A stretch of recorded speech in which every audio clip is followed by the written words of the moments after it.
আলহামদুলিল্লাহ ওয়াসসালাতু ওয়াসসালামু আলা রাসূলিল্লাহি ওয়া বা'দ।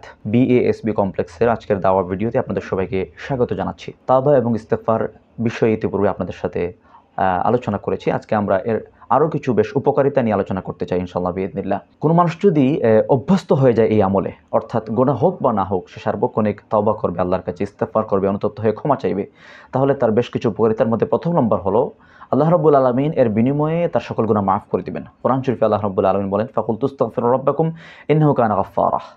তার সকল গুনাহ আল্লাহ মাফ করে দিবেন, যেহেতু আল্লাহ গাফফার, অধিক ক্ষমাশীল। ইউরসিলিস সামা আলাইকুম মিদরারা। কোনো এলাকার মানুষ যদি ইস্তেগফার করে, তাহলে এই এলাকার মধ্যে যদি অনাবৃষ্টি থাকে, তাহলে ইস্তেগফারের মাধ্যমে, অর্থাৎ আল্লাহর কাছে ক্ষমা চাওয়ার মাধ্যমে আল্লাহ রাব্বুল আলামিন অনাবৃষ্টি দূর করে দিবেন। ওয়ায়ুমদিদকুম বিআমওয়ালিন ওয়া বানিন। কোনো মানুষ যদি অভাবী হয়, অর্থাৎ আর্থিকভাবে অসচ্ছল, চলতে গিয়ে তার কষ্ট হচ্ছে, এবং মানুষ যদি তাওবা এবং ইস্তেগফার করে, তাহলে এর বিনিময়ে আল্লাহ রাব্বুল আলামিন তার অভাব দূর করে দিবেন। আল্লাহ বলেন, ওয়ায়ুমদিদকুম বিআমওয়াল। ওই ব্যক্তিকে তিনি সমৃদ্ধ করবেন, শক্তিশালী করবেন, সম্পদ দ্বারা নয়। আল্লাহ রাব্বুল আলামিন বলেন, আমওয়াল, অনেক সম্পদ দ্বারা তাকে সমৃদ্ধ করবেন, শক্তিশালী করবেন। এবং কোনো মানুষ যদি নিঃসন্তান হয়, যার সন্তান নাই, অথবা সন্তান আছে কিন্তু কুসন্তান, সেই সন্তানটা তার কথা শুনে না, অবাধ্য সন্তান, এমন যদি হয়, তাহলে এই ব্যক্তি যদি তাওবা এবং ইস্তেগফার করে, তাহলে এর বিনিময়ে আল্লাহ রাব্বুল আলামিন তাকে সুসন্তান দান করবেন। আল্লাহ বলেন, ওয়ায়ুমদিদকুম বিআমওয়ালিন ওয়া বানিন। অনেক সন্তানাদি দ্বারা আল্লাহ রাব্বুল আলামিন তাকে সমৃদ্ধ করবেন। এরপরে কোনো মানুষ যদি বড় কোনো দুশ্চিন্তার মধ্যে, পেরেশানির মধ্যে পড়ে যায়, আমরা অনেক সময় দুশ্চিন্তাগ্রস্ত হয়ে যাই, গাম আমাদেরকে গ্রাস করে ফেলে। ছোট বড় অনেকেরই আমরা দুশ্চিন্তা বা ডিপ্রেশনে আমরা আক্রান্ত হয়ে যাই। কোনো মানুষ যদি ডিপ্রেসড হয়ে যায় এবং বড় কোনো দুশ্চিন্তার মধ্যে পড়ে যায়, এই ব্যক্তি যদি এটা থেকে উত্তরণ করতে চায়, তাহলে এই ব্যক্তির জন্য ইস্তেগফারের আশ্রয় গ্রহণ করে।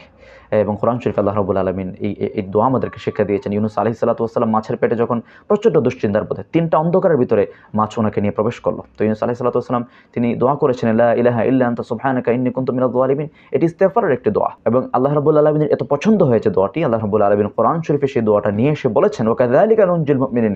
কিয়ামত পর্যন্ত আমার কোনো বান্দাবান্দি যদি বড় কোনো দুশ্চিন্তার মধ্যে পড়ে গিয়ে ইস্তেগফারের আশ্রয় গ্রহণ করে, আল্লাহর কাছে এই দোয়াটুকু করে, তাহলে এর বিনিময়ে আল্লাহ রাব্বুল আলামিন তার দুশ্চিন্তা পেরেশানিকে দূর করে দিবেন।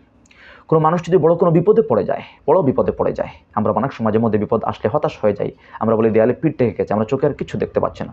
কোনো মানুষ যদি বিপদে পড়ার পর সে তাওবা এবং ইস্তেগফার করে, তাহলে আল্লাহ রাব্বুল আলামিন তাওবা এবং ইস্তেগফারের বিনিময়ে তার বিপদকে আল্লাহ তাআলা দূর করে দেন। এবং আদম আলাইহিস সালাতু ওয়াস সালামের ঘটনা আল্লাহ রাব্বুল আলামিন কোরআন শরীফে নিয়ে আসছেন, এবং আদম আলাইহিস সালামের তওবা আল্লাহ রাব্বুল আলামিন কবুল করেছিলেন, যে দোয়ার মাধ্যমে রব্বানা যালামনা আনফুসানা ওয়া ইল্লাম তাগফির লানা ওয়া তারহামনা লানাকুনান্না মিনাল খাসিরিন।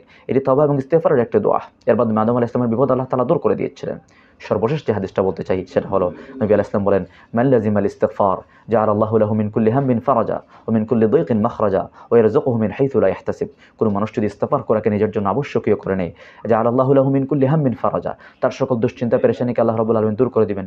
ওয়া মিন কুল্লি দাইকিন মাখরাজা, এই সংকীর্ণতা থেকে, তার সংকটময় পরিস্থিতি থেকে ওই ব্যক্তিকে বের হওয়ার পথ আল্লাহ তাআলা করে দিবেন। ওয়া ইয়ারযুকুহু মিন হাইথু লা ইয়াহতাসিব, এমন জায়গা থেকে আল্লাহ তাআলা তার রিজিকের ব্যবস্থা করবেন যেটা তার কল্পনার মধ্যেও ছিল না।